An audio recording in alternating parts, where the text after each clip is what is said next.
When you're thinking about or looking for a part-time job, there are some important questions to ask. If you're in school, will your employer agree to schedule your work hours around your class schedule? Are there any opportunities to advance or earn a pay raise? Does the employer offer benefits? And ask yourself, can I realistically work the number of hours I'm expected to work while still focusing on my studies? If I'll need transportation to get to the job, how will I handle that? If you have a car, how much will it cost in gas for you to drive back and forth to your job? Maybe you can ride a bicycle, or you may need to take the bus. In that case, check the bus routes and schedules to make sure that option will meet your needs. Externships and internships can be great for learning and working before you enter your career. Internships are formal agreements, usually lasting between a couple of months or a year, and may be paid or unpaid. An externship is generally a shorter, less formal experience and does not typically provide pay or academic credit. Early in your education, these programs can help you decide if a certain major or career is a good fit for you. As you near graduation, you'll likely use these opportunities to get some on-the-job training and start building a network of contacts within your industry.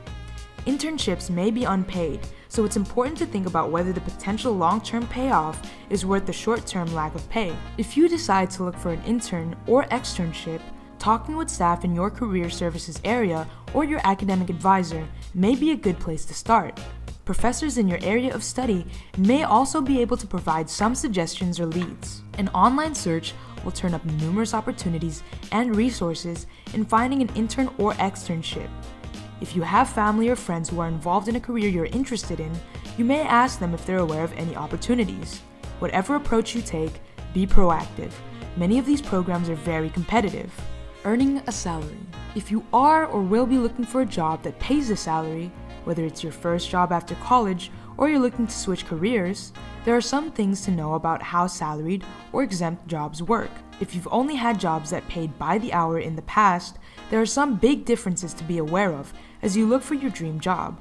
In this section, we'll talk about salaries, why it's important to negotiate a job offer, and things to think about when you're deciding whether to take a job, like benefits and how much it will cost to live in another area if you have to move. While earnings for an hourly position can fluctuate, it's easier to figure out how much your earnings will be held each month when you earn a salary.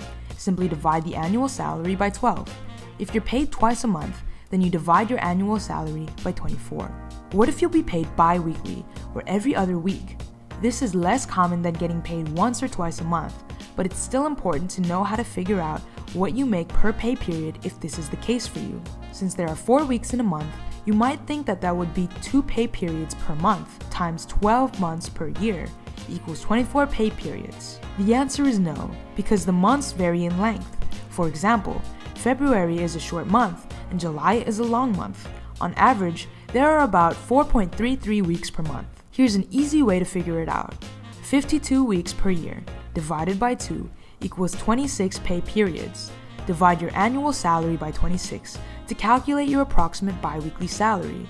This also means you have an extra opportunity to save because for 2 months each year, you will receive 3 paychecks. And remember, this is gross pay, which generally means before taxes and benefit costs are deducted. Your paycheck should be a fairly consistent amount each time, unless something changes, like you get a bonus or the cost of your benefits go up. Generally, when you are offered a job, you have some flexibility to negotiate the job offer, which just means asking for a higher salary or better benefits, or both.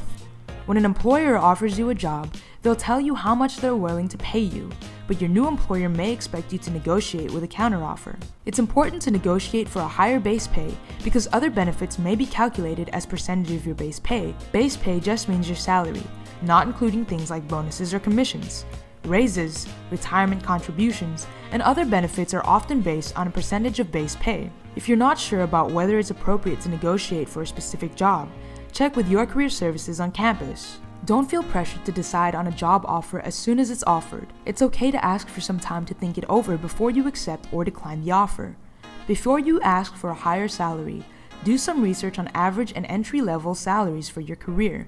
Some good places to start are Glassdoor.com, Salary.com, and Payscale.com. Print out some job descriptions with salary ranges and have them ready to look at when you have the negotiation conversation. Think about how your qualifications meet the position posting and the needs of the company, combined with market rates. If the employer asks for your reason for asking for higher pay, you can tell them about your research. Sometimes, people are nervous or hesitant about negotiating, but remember, they chose you for this job, and they've already invested time and money in recruiting you. They don't want to lose you now. Here's one way to ask for a higher salary. I think I would really enjoy working here. Based on my research, it seems that the salary range for this type of position is around X dollars, and I was expecting your salary offer to be within that range, with my qualifications and/or my experience. Remember, this negotiation goes both ways. The employer may come back with a lower offer, with the goal of settling on a number somewhere in between the two. And remember that your salary is just one piece of the puzzle when it comes to your compensation.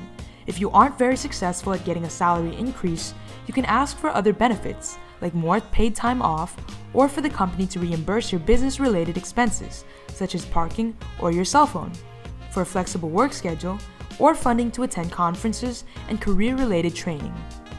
The cost of living is the amount it costs to pay for your basic expenses in a specific geographic location.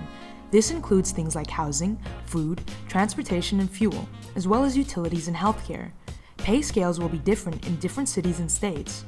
For example, a job in Des Moines may pay less than the same job in Austin, but it's possible to be better off with less pay, because the cost of living may be less. What matters is the value you get from your pay. Employee benefits are worth a lot of money. On average, they can increase your total compensation by 31%. Let's start with time off. Your employer may provide time off through a variety of ways. They may have specified buckets of time, or may use a system called PTO, or paid time off. Under that type of system, you would have one bucket of leave time.